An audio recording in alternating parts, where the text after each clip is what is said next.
النداء الأخير للسادة المسافرين، طائرتكم على وشك الإقلاع.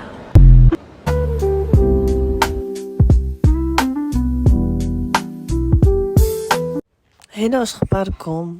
بعد 13 ساعه ديال الطريق الصراحه اول حاجه فكرت فيها هي نمشي ندير بيديكير مانيكير، نمشي نرتاح نصيب ضفيراتي. فتبعوني في الفيديوهات الجايين، غادي ندير لكم الديتاي ديال السفره ديال تايلاند، بارطاجي معكم كل شيء.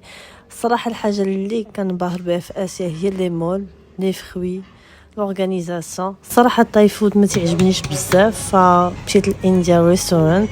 دونك تبعوني في الفيديوهات الجايين، تنبغيكم.